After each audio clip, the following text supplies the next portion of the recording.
that, man. God, if that dancing. We got to get him back out here, huh? I know, man. Put the music on. Yeah, Kelly and Dante were here, so I talked to them. They were dancing a little bit. Yeah. Unfortunately, they had to leave. No! Why'd they have to go? They had to go home and sleep? No. What was their excuse? Maria? They didn't qualify. No, but they didn't. Their dad had the car. Oh, dad had the car. He wasn't going to hang around the floor. Take a bus home or a cab or something, walk, Healthy for them. Good luck, guys. They are. Thank you. Good luck, Hayden. High school. That's 2013. We had another team that wound up. Maria was on it. There was an all-girls team, but they didn't qualify, and they were going to do the consolation, but they were having problems with their propeller, and they kind of withdrew themselves from the consolation, so they didn't get in the water today for competing. Yeah, that's Vicky and the other girls. That's too bad. They were looking sharp, man. They had the green machine. Theirs all green, and they had their little green outfits on. They did. Yeah, qué lástima. La próxima vez, Es un gran lástima porque esas mujeres están muy inteligentes, muy bonitas, en ropa muy duro, están listo para pelear. But I guess next time, Yeah, next time. There's always next time. Oh, well. Muchas gracias.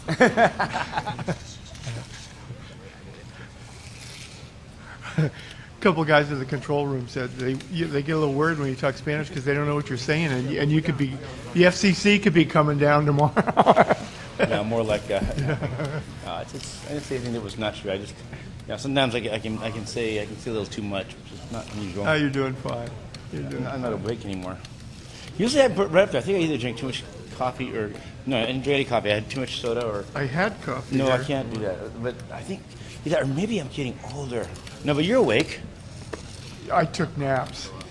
How many did you take? Who'd you take them I from? took 2 of them. Who'd you take them from? Who'd you take them from?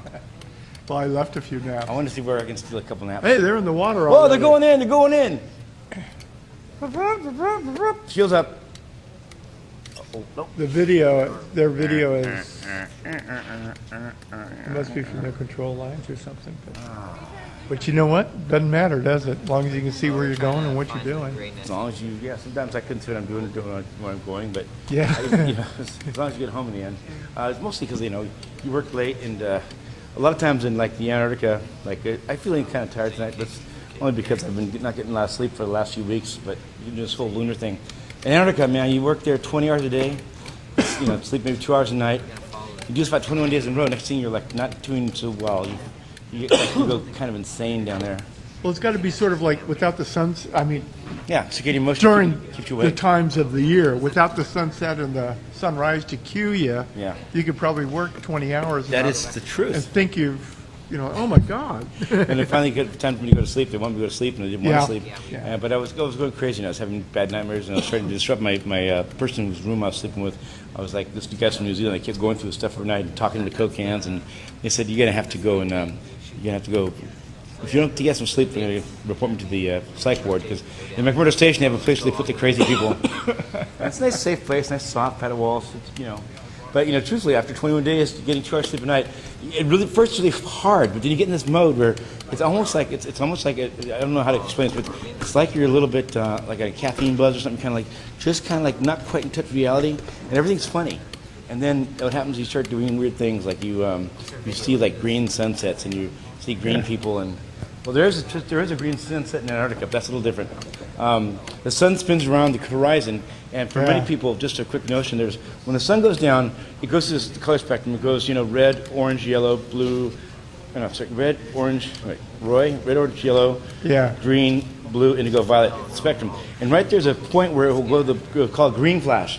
If you ever watch the sunset by the ocean, I've heard about that. Sometimes you'll see. Does that really happen? Yeah, flash for a second, green. In Antarctica, the green flash lasts for 8 hours.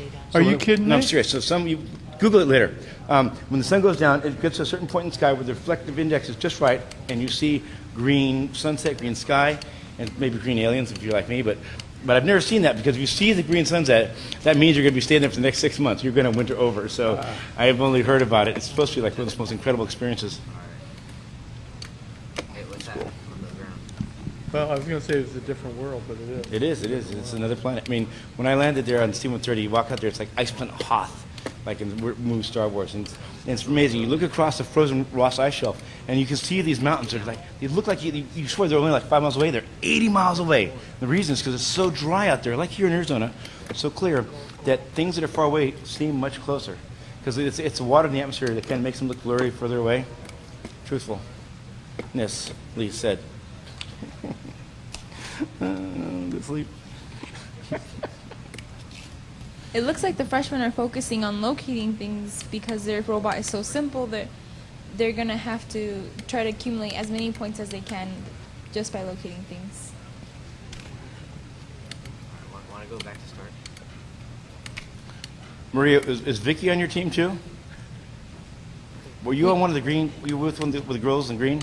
Yes, it was Karina, there's Jackie, there's Elizabeth, and there's me. Oh, okay, that's right.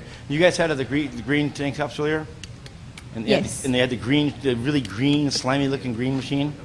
Yes, that was us. That was such a cool robot. Thank you. Yeah, it's like green. It's like green. It's green. I like that. Like green.